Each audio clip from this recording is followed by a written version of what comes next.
আসসালামু আলাইকুম। নূরজাহানস কুকিং রুমে সবাইকে স্বাগতম। আজকে রান্না করে দেয় মুখে স্বাদ লাগার মতো একটা ভর্তা বানাই।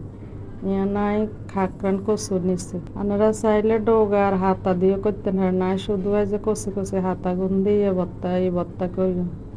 একবার বানায় যদি খান মুখে একে লাগি থাকবার না। এই যে এবার এমনি করে বাছি বাছি সবগুলা কচি কচি হাতা লই। আর হাতা গুনটা দুই এরিনা কুচি কুচি করে লইছি।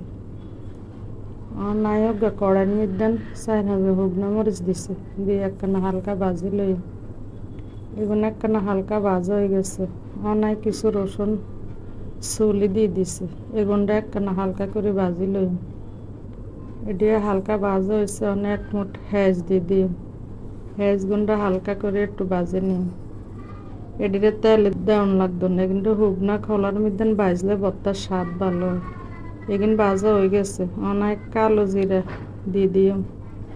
দিয়ে কিন্তু হালকা করে একখানা ভাজি নিয়ে। এই ভর্তা বানানো একদম সহজ। ভাজা হয়ে গেছে, অনায় কড়াইয়ের মধ্যে একখানা তেল দিই আর কুচানো শাকগুলো দিয়ে একটু নুন দিছি আর একটু হলুদ দিছি, দিয়ে এগুলো ভালো করে মিশিয়ে নিই। চুলার আঁচটা কমাই দিয়েন আর আপনারা হানি দিয়েন না, এসান এখানে তো এনে হানি বার হয়ে গেছে। আর চুলার আঁচ কমাই কিন্তু আস্তে আস্তে কিন্তু লাড়ি লাড়ি সিদ্ধ করার লাগবে, নইলে গলা ধরবে। লাড়ি সাড়ি দিয়ে অনেক ডাকনা দিয়ে 5 মিনিট হরে কিন্তু উঠাইছি। এখানটা রান্না করে বাজন লাগবে যেন কোনো হানি না থাকে। এসান আর এখানে একবারে হুগাই গেছে, কোনো হানি নেই। অনাই কিন্তু বাড়ি নিয়ে এসা নাই হাড়াত সুন্দর করে বাড়ি নিছে।